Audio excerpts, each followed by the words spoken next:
बिस्मिल्लाहिर्रहमानिर्रहीम। अस्सलाम वालेकुम स्टूडेंट्स, स्टार्स एकेडमी के ऑनलाइन एमटीकैट सेशन में वेलकम। जैसा कि आप जानते हैं कि लास्ट टाइम हम ऑर्गेनिक केमिस्ट्री को मुकम्मल कर चुके हैं और अब हमारे दो बड़े हिस्से केमिस्ट्री के कंप्लीट हो गए हैं। पहला था फिजिकल केमिस्ट्री, उसमें हमने काफ़ी हिस्सा मुकम्मल किया और एंड पर हमने इलेक्ट्रोकेमिस्ट्री तक की बात की। फिर हम चले गए ऑर्गेनिक केमिस्ट्री पर, उसके फंडामेंटल प्रिंसिपल से शुरू करते हुए alkanes, alkenes, benzene, alkyl halides, alcohols, phenols, aldehydes, ketones, carboxylic acids और इस तरह की और बातें करते करते हम मैक्रोमॉलिक्यूल्स, अमाइनो एसिड्स से होते हुए एनवायरमेंटल केमिस्ट्री तक पहुंचे। फिर हमने इस हिस्से को मुकम्मल किया और आज अल्लाह के फजल से हम शुरू कर रहे हैं इनऑर्गेनिक केमिस्ट्री। इनऑर्गेनिक केमिस्ट्री में हमें दो टेस्ट टोटल दिए गए हैं।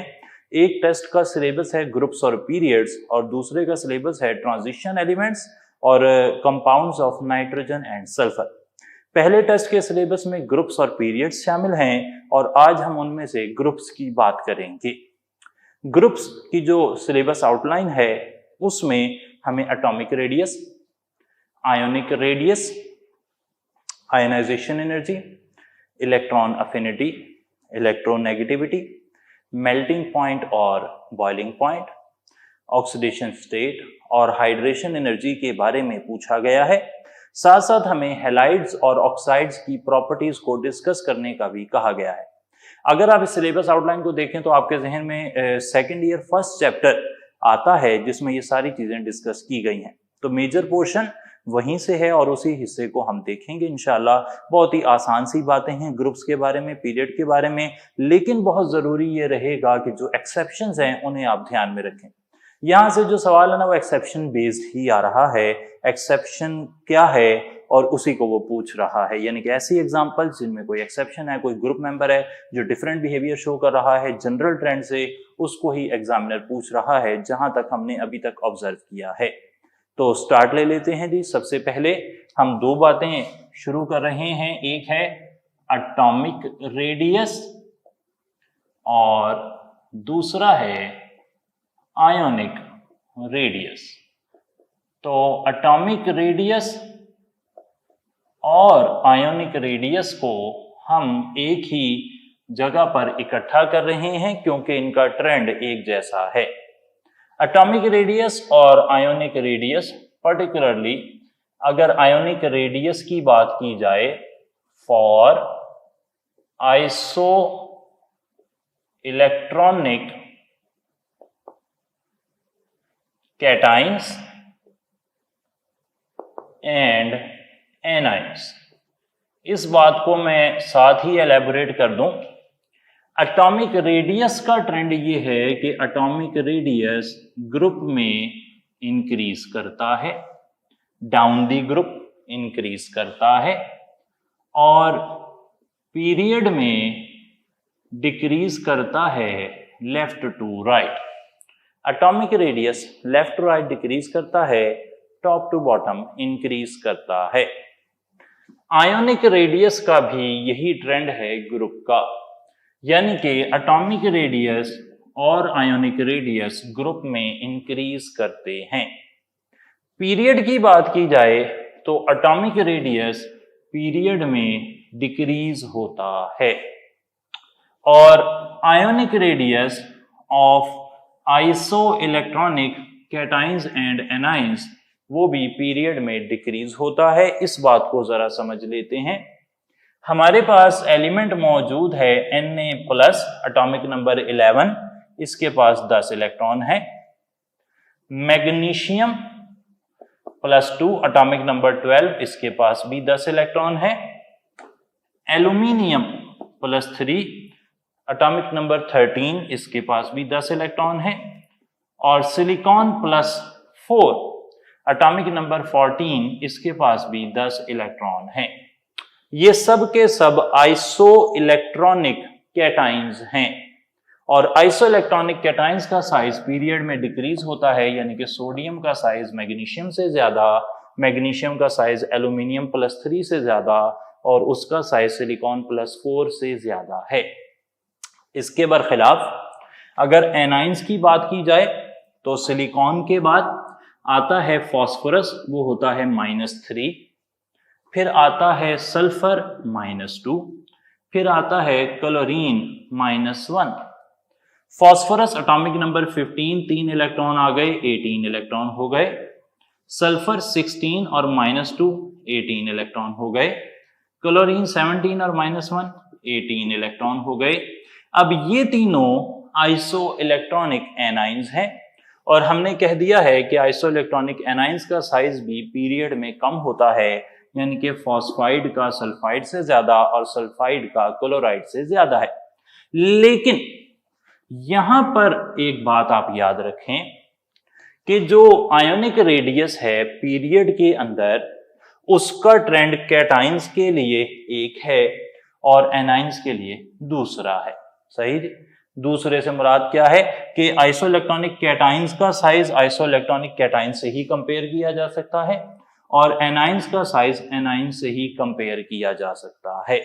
सही होगा जी बात। इसके मुकाबले में अगर एटॉमिक रेडियस इसी लाइन का मैं देखूं तो sodium, magnesium, aluminium, silicon, phosphorus, sulphur, chlorine, atomic radius का ट्रेंड क्या है, वो पीरियड में कम होता है। तो बड़ा सीधा सा ट्रेंड है, ये लें जनाब, इसमें कोई एक्सेप्शन नहीं है। एक्सेप्शन किस में है? आयोनिक रेडियस में, कि आयोनिक रेडियस में जो आइसो इलेक्ट्रॉनिक कैटाइंस हैं उनका साइज कम होता है। फिर एक ब्रेक आ जाती है, इस ब्रेक में क्या होता है वो हम आप पर छोड़ेंगे इंशाल्लाह सोचने के लिए। और फिर आ जाते हैं एनाइंस, उनका साइज भी आइसोइलेक्ट्रॉनिक एनाइंस का साइज भी पीरियड में कम होता है। अब हम आ जाते हैं कि इन दोनों में यानी कि चौथे ग्रुप के बाद अचानक से जो सडन तब्दीली आती है वो क्या आती है? चौथे ग्रुप के बाद जो सडन तब्दीली आती है वो ये कि फॉस्फाइड के पास 18 इलेक्ट्रॉन हैं, इसका मतलब है कि इसके पास 3 शेल हैं, और सिलिकॉन +4 के पास 10 इलेक्ट्रॉन है, यानी कि इसके पास 2 शेल हैं। तो साफ जाहिर है कि फॉस्फाइड का साइज सिलिकॉन +4 से ज्यादा होगा। तो यहां पर याद रख लें, बहुत अहम बात हो गई कि अगर आपको 4 ऑप्शन आ गए ये वाले और पूछा गया किसका साइज ज्यादा है, तो आप लेफ्ट पे जो मौजूद होगा उसको टिक कर देंगे। अगर इन 3 का ऑप्शन आ जाए तो आप फॉस्फाइड टिक कर देंगे। लेकिन अगर ऑप्शन आ जाए इस तरह के मैग्नीशियम +2, एल्यूमिनियम +3, सिलिकॉन +4 और फॉस्फोरस -3 में किसका साइज बड़ा है, तो याद रखना है कि जो एनाइंस होंगे ना, एक पीरियड का जो एनाइन होता है वो उस पीरियड के कैटाइन से हमेशा बड़ा होगा। सही है जनाब। तो इसे हम फिक्रे की शक्ल में अगर लिख लें, A9 of a period greater in size than cation of a period। ये सिर्फ हमने अपने समझने के लिए एक लाइन बना ली ताकि बस याद रह जाए बात। सही। यहां से हमने ये भी सीखा कि जो आयोनिक रेडियस का ट्रेंड है वो एक कंटिन्यूटी नहीं शो कर रहा, वो एक खास पैटर्न आधे ग्रुप तक शो, आधे पीरियड तक शो करता है और बाकी आधे पीरियड में वो एक सडन चेंज शो करता है और फिर से एक नई वेरिएशन शो कर देता है। तो ये आयोनिक रेडियस में बड़ी खास बात हो गई। अच्छा, अब बात करते हैं कि एटॉमिक रेडियस और आयोनिक रेडियस पर फैक्टर्स कौन से अफेक्ट करते हैं। तो एटॉमिक रेडियस और आयोनिक रेडियस पर असर डाल रही हैं, नंबर 1, नंबर ऑफ शेल्स। जाहिर बात है जितने शेल्स ज्यादा होंगे उतना एटॉमिक रेडियस या आयोनिक रेडियस ज्यादा होगा, यानी कि ये डायरेक्टली प्रोपोर्शनल है। इसी तरीके से दूसरी बात आ जाएगी शील्डिंग इफेक्ट। शील्डिंग इफेक्ट की जहां तक बात है तो शील्डिंग इफेक्ट भी डायरेक्टली असर डालता है। जितनी शील्डिंग ऑफ इंटरवीनिंग इलेक्ट्रॉन ज्यादा होगी, दरमियान वाले इलेक्ट्रॉन ज्यादा शील्ड करेंगे, उतना साइज बढ़ता जाएगा। और तीसरी चीज है न्यूक्लियर चार्ज। लेकिन न्यूक्लियर चार्ज ग्रुप और पीरियड दोनों में असर नहीं डालता, बल्कि सिर्फ ओनली इन पीरियड असर डालता है। तो पीरियड के अंदर जो है न्यूक्लियर चार्ज इंपॉर्टेंट है। जैसे जैसे न्यूक्लियर चार्ज ज्यादा होगा वैसे वैसे एटॉमिक साइज कम होता जाएगा, यानी कि न्यूक्लियर चार्ज इनवर्स अफेक्ट करता है। तो न्यूक्लियर चार्ज इन्हें पीरियड इनवर्स इफेक्ट करता है, ग्रुप में असर नहीं डाल रहा न्यूक्लियर चार्ज। सही है जी। शील्डिंग इफेक्ट जो है वो डायरेक्टली रिलेटेड है और नंबर ऑफ शेल्स भी डायरेक्टली रिलेटेड हैं। ये हो गई बात एटॉमिक रेडियस और आयोनिक रेडियस की। अब हम बात कर लेते हैं आयोनाइजेशन एनर्जी की।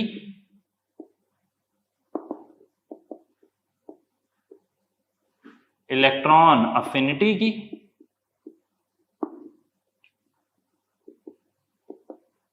और इलेक्ट्रोनेगेटिविटी की। क्योंकि उनका ट्रेंड एक जैसा है इसलिए हम उसमें एक ही जगह उन्हें लिख लेते हैं, फिर इजी रह जाएगा।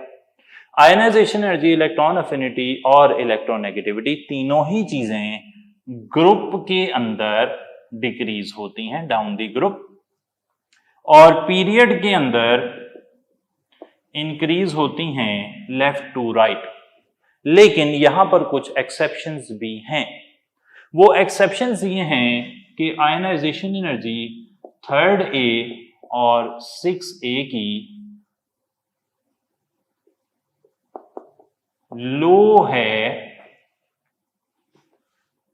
As compared to 2A and 5A। सही है जी। 2A और 5A के मुकाबले में, यानी कि 3A की 2A से और 6A की 5A से लो होती है। और इसकी वजह भी मैं बताता चलूं कि 2A में S कंप्लीट है, S के अंदर 2 इलेक्ट्रॉन है। याद रख लें S ऑर्बिटल में से इलेक्ट्रॉन निकालना मुश्किल है, S ऑर्बिटल स्मॉल है, स्फेरिकल है, इसलिए उसका इलेक्ट्रॉन निकालना मुश्किल होता है। और 5A के अंदर S कंप्लीटली फिल्ड और P हाफ फिल्ड है। एग्जैक्टली हाफ फिल्ड जो ऑर्बिटल होते हैं उनमें से भी इलेक्ट्रॉन निकालना मुश्किल होता है। इसी वजह से 5A की आयनाइजेशन एनर्जी 6A से ज्यादा और 2A की आयनाइजेशन एनर्जी 3A से ज्यादा है। इसी तरीके से इलेक्ट्रॉन अफिनिटी में भी कुछ एक्सेप्शंस हैं। वो एक्सेप्शंस ये हैं कि 2A, 5A और 8A की इलेक्ट्रॉन अफिनिटी जो है वो एक्सेप्शनली लो हैं। और ये एक्सेप्शनली लो क्यों हैं? इसलिए कि इनकी स्टेबल इलेक्ट्रॉनिक कन्फिगरेशन है, और जब इनकी इलेक्ट्रॉनिक कन्फिगरेशन स्टेबल है तो फिर जाहिर बात है कि तो जब वो पहले ही स्टेबल हालत में हैं तो फिर वो इलेक्ट्रॉन देना भी नहीं चाहते और लेना भी नहीं चाहते। आप ये भी जानते हैं कि आयोनाइजेशन एनर्जी का यूनिट है किलो जाउल पर मोल और इलेक्ट्रॉन अफिनिटी का यूनिट भी किलो जाउल पर मोल है। ये बातें हमने पिछले हिस्से में की हैं तो अब हम इन्हें दोबारा नहीं कर रहे। आगे की तरफ चलें तो कुछ बात कर लेते हैं इलेक्ट्रोनेगेटिविटी की। इलेक्ट्रोनेगेटिविटी हम जानते हैं कि शेड पेयर ऑफ इलेक्ट्रॉन को अपनी तरफ खींचने की सलाहियत को कहते हैं, और इलेक्ट्रोनेगेटिविटी जो है फ्लोरीन की 4 है, ऑक्सीजन 3.5, नाइट्रोजन 3 वगैरह वगैरह। तो इस हिस्से की मेजर बातें पहले हम कंप्लीट कर चुके हैं। आते हैं factors affecting ionization energy. Ionization energy पर और इलेक्ट्रॉन अफिनिटी पर कौन से फैक्टर्स असर डाल रहे हैं, इस तरफ चल रहेंगे। तो आयनाइजेशन एनर्जी और इलेक्ट्रॉन अफिनिटी पर एटॉमिक साइज असर डाल रहा है। एटॉमिक साइज जो है ना वो इनवर्सली रिलेटेड है, यानी कि एटॉमिक साइज ज्यादा होगा तो आयनाइजेशन एनर्जी भी कम होगी और इलेक्ट्रॉन अफिनिटी भी कम होगी। इसी तरीके से एक और असर जो है वो शील्डिंग इफेक्ट का है। शील्डिंग इफेक्ट जितना ज्यादा होगा उतनी ही आयनाइजेशन एनर्जी भी कम होगी और इलेक्ट्रॉन अफिनिटी भी कम होगी, यानी कि शेल जब बढ़ते हैं, साइज बढ़ता है तो वैसे वैसे जो है वो कम हो जाती हैं आयनाइजेशन एनर्जीज और इलेक्ट्रॉन अफिनिटीज। एक और बात कर लेते हैं न्यूक्लियर चार्ज। न्यूक्लियर चार्ज की अगर बात की जाए तो न्यूक्लियर चार्ज असर डालता है।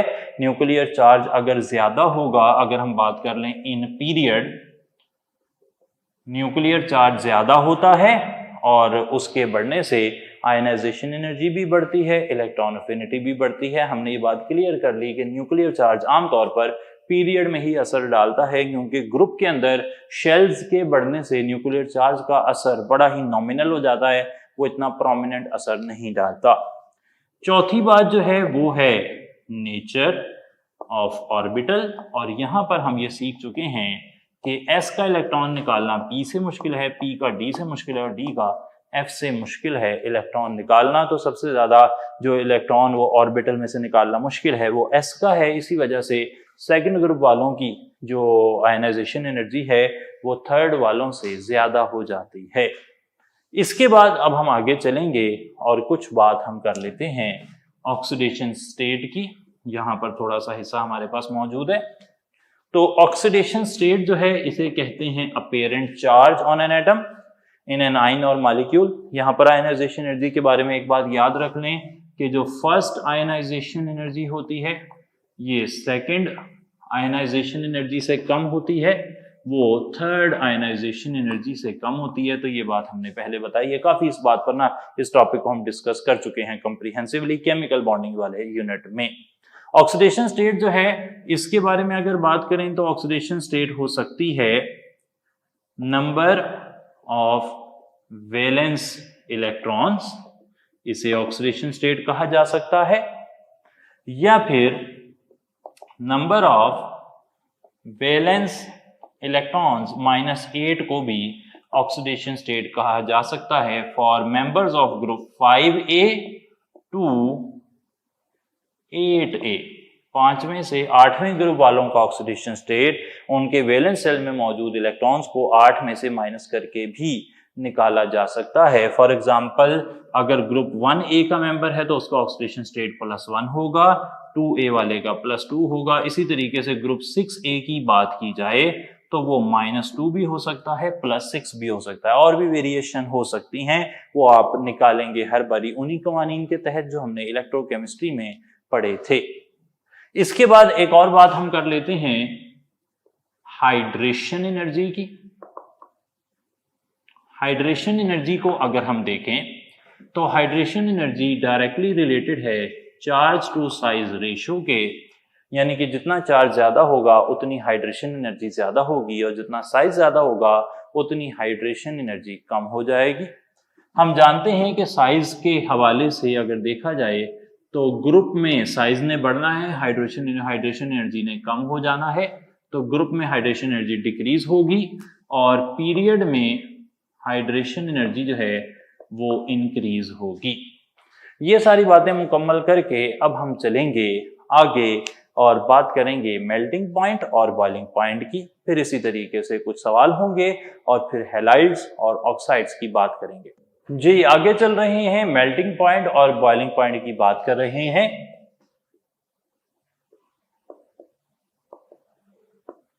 जहां तक बात है मेल्टिंग पॉइंट और बॉइलिंग पॉइंट की, तो यहां पर वेरिएशंस जो है ना वो डबल आ गई हैं। अभी तक हमने जो प्रॉपर्टीज पढ़ी हैं like atomic radius, electron affinity, ionization energy, electronegativity, hydration energy, oxidation state वगैरह, उनमें आमतौर पे एक ही ट्रेंड चल रहा होता है। ग्रुप में बढ़ रहा है तो बढ़ ही रहा है, पीरियड में कम हो रहा है तो कम ही हो रहा है।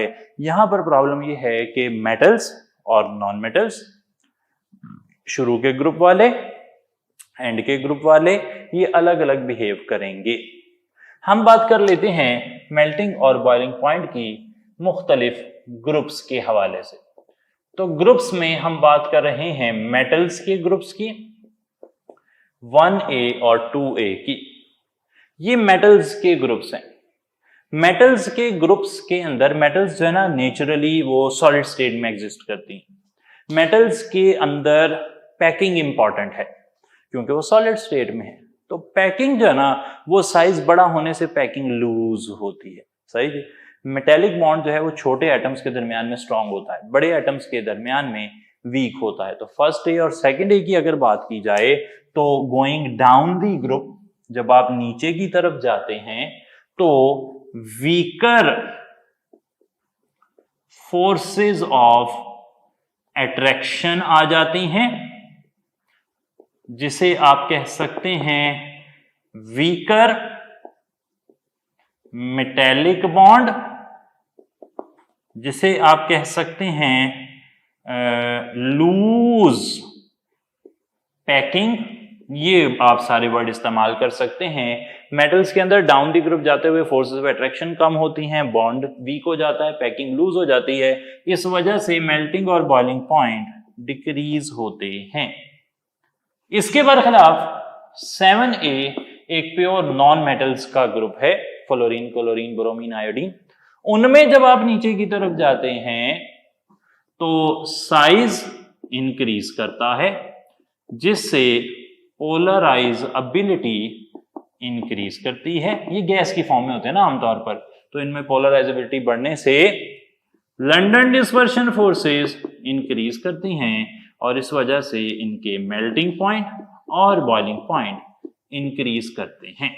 आपने गौर किया कि अल्कली और अल्कलाइन अर्थ मेटल्स जो कि नेचुरली सॉलिड फॉर्म में पाई जाती हैं, उनकी फोर्सेस ऑफ अट्रैक्शन जो हैं मेटेलिक बॉन्डिंग है उनके अंदर, जो कि कुदरती तौर पे स्ट्रांग होती है, लेकिन डाउन द ग्रुप साइज बड़ा होने से उनके अंदर फोर्सेस ऑफ अट्रैक्शन वीक हो रही हैं, मेटेलिक बॉन्ड वीक हो रहा है। इसके मुकाबले में जो नॉन मेटल्स हैं उनके अंदर पोलराइजेबिलिटी बढ़ती है साइज बढ़ने से और उनके मेल्टिंग बॉइलिंग पॉइंट बढ़ते हैं। आपने देखा कि ग्रुप के अंदर ही अलग अलग ग्रुप्स अलग अलग बिहेव कर रहे हैं। ग्रुप 3, 4, 5, 6 उनकी हम आमतौर पर बात नहीं करते, क्योंकि उनमें ऊपर वाले एलिमेंट्स अगर नॉन मेटल्स हैं या मेटलॉइड्स हैं तो नीचे वाले मेटल्स हो जाते हैं। तो डिफरेंट एलिमेंट्स की प्रॉपर्टीज एफएससी या एमडी कैट के सिलेबस से परे है, वो हायर लेवल ऑफ स्टडीज जो है उस पर उनकी बात होती है।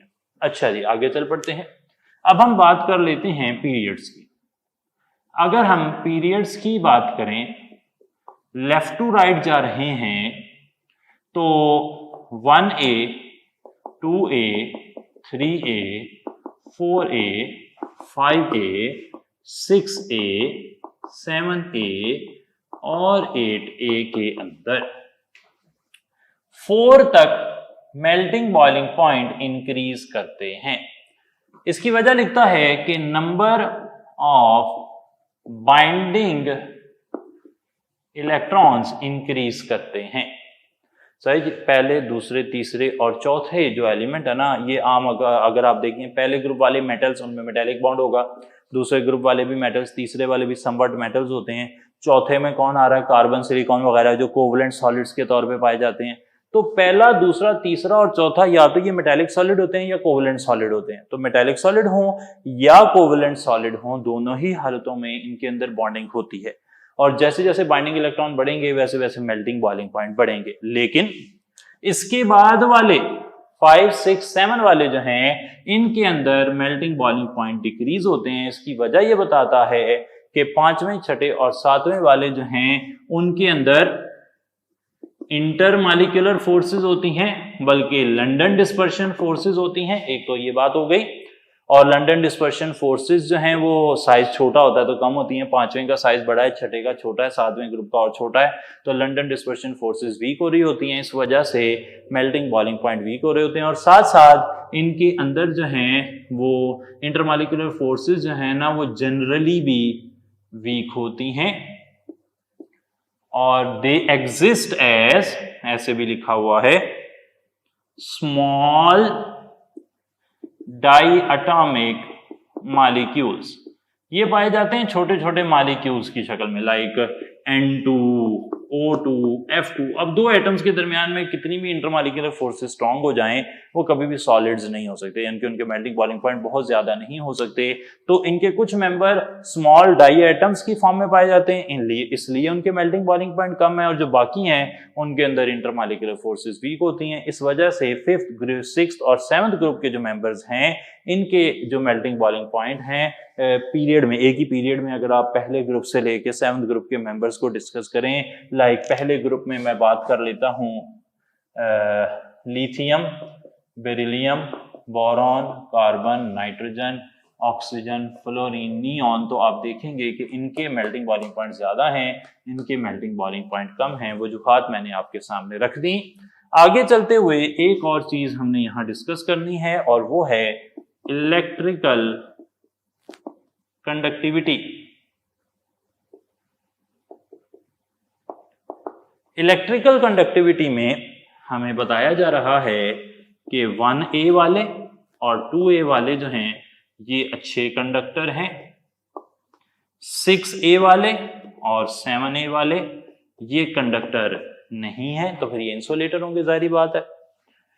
4a के अंदर दो रास्ते हैं, एक है डायमंड जो कि नॉन कंडक्टर है, इसमें नो फ्री इलेक्ट्रॉन्स हैं, इसमें sp3 हाइब्रिडाइजेशन है, electrons are tightly held together, covalent bond है, क्या कुछ भी कह सकते हैं। और दूसरी तरफ है डायमंड के साथ ग्रेफाइट, ग्रेफाइट में लूज इलेक्ट्रॉन है, sp2 हाइब्रिडाइजेशन है, यहाँ पे आप लिखने sp3 हाइब्रिडाइजेशन है, यहाँ पर sp2 हाइब्रिडाइजेशन है, यहाँ पर सिर्फ कोवलेंट बॉन्ड है, यहाँ पर कोवलेंट के साथ साथ लंडन डिस्पर्शन फोर्सेस भी हैं। तो इस वजह से ग्रेफाइट जो है वो एक कंडक्टर है, जबकि डायमंड एक कंडक्टर नहीं है। सही, ये बड़ा अच्छा सवाल है, पूछ भी लेते हैं कई दफा एग्जामिनर हमसे। और इसके बाद आ जाएं तो 1b की बात कर लें, जिसमें आते हैं कॉपर, सिल्वर, गोल्ड, इन्हें कहते हैं कॉइनेज मेटल्स, और इनमें से सिल्वर जो है वो वर्ल्ड्स बेस्ट कंडक्टर है।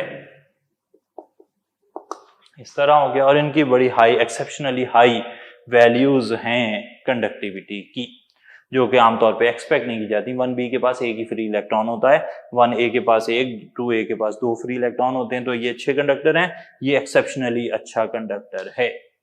सही हो गई जी बात। तो ये वाली बात मुकम्मल कर ली हमने। अब हम कुछ सवाल देख लेते हैं और फिर चलेंगे इंशाल्लाह हैलाइड्स और ऑक्साइड्स की तरफ। जी जनाब, आगे चल रहे हैं, कुछ सवाल हमने यहाँ पर लिख लिए। पहले सवाल से बात शुरू करते हैं। आपका आइडिया क्लियर रहना चाहिए, जो भी बातें मुश्किल हैं, जो भी बातें एक्सेप्शंस हैं, उनको हम डिस्कस करते भी रहे हैं। यहाँ पर भी हमने कुछ सवालों के ज़रिए से आपको इस तरह की बातें समझाने की कोशिश की है। पहला सवाल हमारे पास ये है कि which of these has the lowest melting point. अच्छा, अब हमने मेल्टिंग पॉइंट के बारे में पढ़ा है कि उसका ग्रुप 1 और 2a का ट्रेंड कुछ और है और नॉन मेटल 7a का ट्रेंड कुछ और है। तो 1a और 2a का ट्रेंड क्या है? 1a और 2a का ट्रेंड ये है कि टॉप टू बॉटम जो मेल्टिंग बॉइलिंग पॉइंट हैं वो साइज बड़ा होने से, मेटेलिक बॉन्डिंग वीक होने से कम होते हैं। इस बात को अगर सही माना जाए तो बेरिलियम, उसके बाद मैग्नीशियम, फिर कैल्शियम, फिर strontium, down the group melting boiling point कम होने चाहिए और स्ट्रोंशियम का मेल्टिंग बॉइलिंग पॉइंट सबसे कम होना चाहिए। लेकिन किताब के मुताबिक जब आप किताब पढ़ते हैं तो वहां पर टेबल में हमें बताया गया है कि मैग्नीशियम के जो क्रिस्टल स्ट्रक्चर है वो वीक होता है और इस वजह से मैग्नीशियम एक एक्सेप्शन शो करती है और उसका मेल्टिंग पॉइंट एक्सेप्शनली लो हो जाता है as compared to other alkaline earth metals. तो ये एक्सेप्शन है, ट्रेंड आपको पता भी है, आपने सही जज भी किया होगा उम्मीद है, लेकिन एक एक्सेप्शन हमने इस तरह आपको बता दी। दूसरा सवाल देख लें, lowest ionization energy is associated with. अब हम देखते हैं कि हर जो मेंबर हमें यहाँ कोट किया गया है वो कौन कौन से ग्रुप का है। बेरिलियम सेकंड ए ग्रुप का मेंबर है, बोरॉन थर्ड ए का मेंबर है, नाइट्रोजन फिफ्थ ए का मेंबर है, ऑक्सीजन सिक्स्थ ए का मेंबर है। हम जानते हैं कि left to right ionization energy increase करती है, लेकिन एक एक्सेप्शन हमें ये पता है कि दूसरे ग्रुप वालों में एस कंप्लीटली फिल्ड होने की वजह से उनकी आयनाइजेशन एनर्जी तीसरे वालों से ज्यादा होती है। इसी तरीके से नाइट्रोजन या फिफ्थ ग्रुप के अंदर हाफ फिल्ड पी होने की वजह से उसकी आयनाइजेशन एनर्जी सिक्स्थ ए से ज्यादा होती है। लेकिन अब यहाँ पर अगर हम देखें कि लेफ्ट टू राइट बढ़नी चाहिए, सही है जी, दूसरे और पांचवें की एक्सेप्शनली हाई है, माइनस हो गए, बाकी कौन बचा? तीसरा और छठे वाला। लेफ्ट टू राइट अगर आयनाइजेशन एनर्जी बढ़ती है तो सिक्स्थ ए वाले की आयनाइजेशन एनर्जी 3a वाले से ज्यादा होनी चाहिए। 2 और 5A एक्सेप्शनली हाई, 6A वाले की ट्रेंड के मुताबिक 3A वाले से ज्यादा होनी चाहिए। तो 3 की ज्यादा हो गई, 1 की कम रह गई। आपने कहा बोरॉन की आयनाइजेशन एनर्जी लोएस्ट है इस जो आपने 4 ऑप्शन दिए हैं उनमें, और उसकी वजह हमने बता दी कि जनाब बेरिलियम की बोरॉन से ज्यादा है, एक्सेप्शन है, नाइट्रोजन की ऑक्सीजन से ज्यादा है, एक्सेप्शन है, और बाकी ट्रेंड लेफ्ट टू राइट बढ़ने का है तो फिर बोरॉन की सबसे कम होनी चाहिए। आगे चलते हैं जी, which electronic configuration is link to a higher electron affinity value. हम देख लेते हैं कि यहाँ पर कौन सा मेंबर किस जगह पर पाया जा रहा है। ये वाला जो है NS2NP3 ये 5th A की बात है। NP6 हो जाए तो ये 8A का मेंबर हो जाता है। हमने फाइनल कर लिया है कि 5A और 8A वाले एक्सेप्शनली लो वैल्यू शो करते हैं। बाकी ट्रेंड क्या है कि left to right electron affinity जो है वो इंक्रीज करती है। तो यहाँ पर 3 इलेक्ट्रॉन ये 3rd ग्रुप का मेंबर बनता है, यहाँ पर 4 इलेक्ट्रॉन ये 4th ग्रुप का मेंबर बनता है। तो जाहिर बात है कि लेफ्ट टू राइट अगर वैल्यू बढ़ रही है इलेक्ट्रॉन अफिनिटी की तो तीसरे वाले से चौथे की ज्यादा होगी। ये दोनों एक्सेप्शनली लो थे, इन्हें हमने माइनस कर दिया। तीसरे और चौथे में से हमने कहा चौथे वाले की इलेक्ट्रॉन अफिनिटी रिलेटिवली हायर होगी क्योंकि left to right electron affinity बढ़ा करती है। आगे चलते हैं जी, the species that is larger in size than the rest. कौन सी स्पीशी बाकी सबसे बड़ी है? ये सब ना आइसो इलेक्ट्रॉनिक है, लेकिन फिर भी अच्छा होता है कि आपको अगर अनसीन सवाल आया है तो आप उन सब के इलेक्ट्रॉन्स कैलकुलेट करें। पोटाशियम एटॉमिक नंबर 19 +1 का मतलब 18 इलेक्ट्रॉन, कैल्शियम 20 +2 का मतलब 18 इलेक्ट्रॉन, आर्गॉन 18 कोई चार्ज नहीं है यहाँ पर 18 इलेक्ट्रॉन, क्लोरीन 17 -1 का मतलब है 18 इलेक्ट्रॉन। ये सब आइसो इलेक्ट्रॉनिक हैं। हमने अभी तक जो ट्रेंड पढ़ा है वो या तो आइसो इलेक्ट्रॉनिक कैटाइंस का पढ़ा है या आइसो इलेक्ट्रॉनिक एनाइंस का पढ़ा है। यहाँ पर आइसो इलेक्ट्रॉनिक एनाइन भी हैं, कैटाइन भी हैं और न्यूट्रल एटम भी हैं। अब ऐसी हालत में हम पेपर में क्या करेंगे? ऐसी हालत में आपने करना यह है कि आपने इलेक्ट्रॉन्स के साथ साथ प्रोटॉन्स भी देख लेने हैं। एटॉमिक नंबर 17 का मतलब यहाँ पर 17 प्रोटॉन्स हैं, एटॉमिक नंबर 18 का मतलब 18 प्रोटॉन्स हैं, एटॉमिक नंबर 20 का मतलब 20 प्रोटॉन्स हैं, एटॉमिक नंबर 19 का मतलब 19 प्रोटॉन्स हैं। अब जरा देखें और समझें बात को, मेरी बात को ध्यान से सुन लें और समझ लें। मैंने ये बता दिया आइसो इलेक्ट्रॉनिक कैटाइंस को आपस में कंपेयर करना है तो क्या करना है वो हमने डिस्कशन कर ली शुरू के अंदर। आइसो इलेक्ट्रॉनिक कैटाइंस के साथ साथ आइसो इलेक्ट्रॉनिक एनाइंस का क्या करना है वो भी मैंने डिस्कशन कर ली। अब ये एक नई तरह का सवाल आया है जिसमें कैटाइंस, एनाइंस और न्यूट्रल एटम सभी एक ही एग्जाम्पल में आ गए हैं और ये सब आइसो इलेक्ट्रॉनिक भी हैं। ऐसा केस अगर आ जाए पेपर के अंदर तो फिर आपने करना यह है कि आपने इन सब आइसो इलेक्ट्रॉनिक स्पीशीज में देखना है कि किसका न्यूक्लियर चार्ज सबसे कम है। रिपीट कर रहा हूं जी, जिसका न्यूक्लियर चार्ज सबसे कम होगा इस तरह के मसले में उसका साइज सबसे बड़ा होगा। सही, जिसका न्यूक्लियर चार्ज सबसे कम है उसका साइज सबसे ज्यादा होगा। ये बात आपने याद रखनी है। ये एग्जांपल इसी तनाजुर में आपको समझाने के लिए बनाई गई थी ताकि आप इस तरह की अगर सिचुएशन आ जाए तो उसे हैंडल कर सकें। आगे चलते हैं जी, an element with 4 electrons in its valence p sub shell can show oxidation state. अच्छा, p सब शेल में 4 इलेक्ट्रॉन है तो इसकी कॉन्फ़िगरेशन होगी NS2NP4। जाहिर बात है जब तक s कंप्लीट नहीं हो सकता p में इलेक्ट्रॉन नहीं जाना। तो 2 और 4 6 इलेक्ट्रॉन के छठे ग्रुप का मेंबर है। छठे ग्रुप के मेंबर जो हैं वो -2 के साथ साथ +2 +4 +6 सारी ऑक्सीडेशन स्टेट शो करते हैं। समझाने के लिए मैं बता दूं, हाइड्रोजन सल्फाइड यहां पर आ गया -2 और +4 में SO2 +6 में SO3, यहाँ पे सल्फर +2 और +6 है और +2 वाली में oxygen OF2, H2S, OF2, SO2, SO3 ये सारे छठे ग्रुप के मेंबर हैं। सल्फर को देखें -2 भी है, +4 भी है, +6 भी है, ऑक्सीजन +2 भी हो गया। तो याद रख लें छठे ग्रुप के मेंबर ये सब ऑक्सीडेशन स्टेट शो कर सकते हैं। इलेक्ट्रोकेमिस्ट्री में इस बात पर हमने यकीनन रोशनी डाली थी। आगे चलते हैं जी। अच्छा, ये क्लियर हो गया, उम्मीद है कि बात क्लियर होगी आपको कि छठे ग्रुप वाले -2 +2 +4 +6 सब शो करते हैं और आगे चलकर हम compounds of nitrogen and sulphur में भी इस बात को ज़ेरे बहस इंशाल्लाह लाएंगे। अगला सवाल है सवाल number 6, melting point of P4 phosphorus 5वें ग्रुप का मेंबर है। आप जानते हैं कि चौथे से 5वें की तरफ जाएं तो सडन डिक्रीज आता है मेल्टिंग पॉइंट में। तो फॉस्फोरस का मेल्टिंग पॉइंट सिलिकॉन से कम है, क्यों कम है? इसकी वजह मैंने बताई थी, यहाँ पे हम बस ऑप्शन ढूंढ लेंगे इंशाल्लाह। मैंने कहा था पहला, दूसरा, तीसरा और चौथा ग्रुप जो है वो या तो मेटालिक बॉन्डिंग कर रहा है या फिर कोवलेंट बॉन्डिंग कर रहा है, जबकि 5वें, 6ठे और 7वें के जो छोटे मेंबर हैं नाइट्रोजन, ऑक्सीजन और fluorine, they exist as small molecules, अगर वो छोटे मॉलिक्यूल हों तब भी, या फिर फॉस्फोरस और सल्फर जैसे बड़े मॉलिक्यूल हों तब भी। इनके अंदर वीक इंटरमॉलिक्यूलर फोर्सेस होती हैं, लंदन फोर्सेस होती हैं। तो मैं इस बात को समझा दूं कि पहले 4 जो ग्रुप हैं उनमें पहला ग्रुप, दूसरा ग्रुप और कुछ हद तक तीसरा ग्रुप मेटालिक बॉन्डिंग करता है, चौथे ग्रुप वाले कोवलेंट बॉन्डिंग करते हैं, जबकि 5th, 6th और 7th ग्रुप वालों में सिर्फ लंदन फोर्सेस होती हैं। इस वजह से उनके मेल्टिंग बॉइलिंग पॉइंट लो होते हैं। तो इस ऑप्शन को आप ढूंढ सकते हैं डेल्टा में कि सिलिकॉन में कोवलेंट बॉन्डिंग है जबकि लंदन फोर्सेस हैं P4 में, इसलिए P4 का मेल्टिंग और बॉइलिंग पॉइंट सिलिकॉन के मुकाबले में कम हो जाता है। तो ये जो ना, ये फिक्रा असल में बताना आपको मकसूद था, इसलिए मैंने ये सवाल बनाया जी। आगे चलते हैं, क्वेश्चन नंबर 7 आ गया। रेडियस और एटॉमिक नंबर का एक ग्राफ बना हुआ है, एटॉमिक नंबर बढ़ रहा है, रेडियस कम हो रहा है।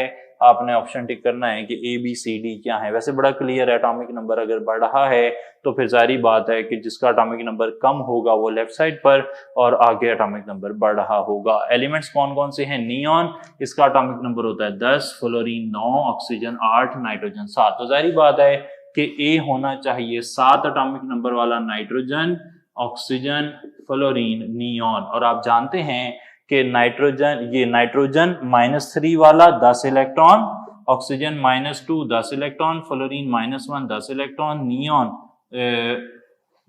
0 10 इलेक्ट्रॉन। ये सब आइसो इलेक्ट्रॉनिक है और आइसो इलेक्ट्रॉनिक के अंदर आपके पास नाइट्रोजन का साइज ज्यादा होगा। 5th से 8 ग्रुप के अंदर हम ये सीख चुके हैं कि आइसो इलेक्ट्रॉनिक एनाइंस के केस में जो साइज है वो लेफ्ट टू राइट डिक्रीज करता है। ये हमने एक ग्राफ की शक्ल में बात को समझ लिया। 8th क्वेश्चन देखते हैं। An ionic compound is insoluble in water, the reason is. Ionic compound पानी में हल नहीं हो रहा, इसकी क्या वजह है? बड़ी सादी सी एक वजह याद रख लें जी। एक कंपाउंड के हल होने के लिए उसकी जो लैटिस एनर्जी होती है वो लेस देन हाइड्रेशन एनर्जी होनी चाहिए। अगर किसी की लैटिस एनर्जी कम होगी हाइड्रेशन एनर्जी से तो फिर वो पानी में हल होगा, लेकिन अगर लैटिस एनर्जी हाइड्रेशन एनर्जी से ज्यादा हो गई तो फिर वो पानी में हल नहीं होगा। लैटिस एनर्जी कम है हाइड्रेशन एनर्जी से, सॉल्युबल है। लैटिस एनर्जी ज्यादा है हाइड्रेशन एनर्जी से, सॉल्युबल नहीं है। बड़े सिंपल सी बात है जी ये। तो यहाँ पर ये बीटा ऑप्शन बन जाएगा। 9th क्वेश्चन आ गया। मैग्नीशियम सॉलिड फॉर्म में था, आपने उसे आयोनाइज करवा दिया, उसके लिए एनर्जी लगी E1। मैग्नीशियम गैस में था, आपने उसे आयोनाइज करवा दिया, एनर्जी लगी E2। पूछता है कि how are E1 and E2 related. E1 और E2 में क्या ताल्लुक है? सही जी। तो अब क्या करेंगे, आप जरा गौर करें। दोनों ही हालतों में आयोनाइजेशन तो हुई है, तो आयोनाइजेशन की एनर्जी तो दोनों की सेम होगी, जिसकी वैल्यू है -738 मैग्नीशियम के केस में। लेकिन एक बारी गैस से आयोनाइजेशन हुई है, एक बारी सॉलिड से आयोनाइजेशन हुई है। आप जानते हैं कि सॉलिड से भी जब आयोनाइजेशन होगी तो सॉलिड ने पहले गैस में जाना है और गैस ने फिर आयोनाइज होना है। सही जी। तो 2 स्टेप होने। अगर वो पहले ही गैस था तो डायरेक्ट आयोनाइज हो जाएगा, अगर वो सॉलिड था तो पहले गैस में जाएगा। तो सॉलिड से गैस में जाने के लिए भी एंडोथर्मिक प्रोसेस है, उसके लिए भी एनर्जी चाहिए, तो यहां पर ज्यादा एनर्जी लगेगी, यानी कि E1 should be greater than E2। अब E1 should be greater than E2, ये बीटा ऑप्शन में भी लिखा हुआ है, डेल्टा में भी लिखा हुआ है। अब हमें क्या पता कि E1 E2 से डबल है या नहीं, डाटा से तो नहीं पता लग रहा। डाटा तो सिर्फ ये सजेस्ट कर रहा है कि E1 की वैल्यू ज्यादा होनी चाहिए, क्योंकि यहाँ पे सॉलिड से गैस में जाना है, फिर आगे आयनाइजेशन होनी है। तो हमने कहा जी डेल्टा ऑप्शन ज्यादा सही लग रहा है कि E1 E2 से ज्यादा है। कितनी ज्यादा वो तो हमें नहीं पता, लेकिन ज्यादा है ये पक्की बात है। 10th क्वेश्चन देखें, फॉर आइसो इलेक्ट्रॉनिक एनाइंस, जैसे कि ये मिसाल है नाइट्रोजन, ऑक्सीजन, फ्लोरीन, सही जी। The lowest size is link to, isoelectronic anions में सबसे छोटा साइज किसका होता है। हम इसी मिसाल को देख लेते हैं। N-3, O-2 और F-1 में सबसे छोटा साइज किसका है। तो हमें नजर आ रहा है कि जिसके पास ज्यादा नेगेटिव चार्ज होता है आइसो इलेक्ट्रॉनिक एनाइंस में, उसका साइज बड़ा होता है। चार्ज कम, साइज कम, चार्ज सबसे कम और साइज भी सबसे कम। साइज सबसे कम तो किसका होता है, जिसके पास लीस्ट नेगेटिव चार्ज है। तो आइसो इलेक्ट्रॉनिक एनाइंस में सबसे कम चार्ज जिसका है नेगेटिव चार्ज, उसका साइज सबसे कम होता है। सही होगा जी बात। तो ये सब कुछ था हमारे आज के हिस्से में। तो आज का हिस्सा यहीं पर हम मुकम्मल करते हैं। इंशाल्लाह नेक्स्ट टाइम हैलाइड्स और ऑक्साइड्स की बात करेंगे। साथ साथ ही हम पीरियड्स का हिस्सा भी डिस्कस कर लेंगे, वो भी बड़ा मुख्तसर सा है। तो कल इंशाल्लाह हम इस यूनिट को मुकम्मल करेंगे। तो छोटा यूनिट था, इसलिए उम्मीद है कि 2 दिन में ये हो जाएगा। बहुत उम्मीद करते हैं हम जी। चलें, थैंक यू सो मच। अस्सलाम वालेकुम।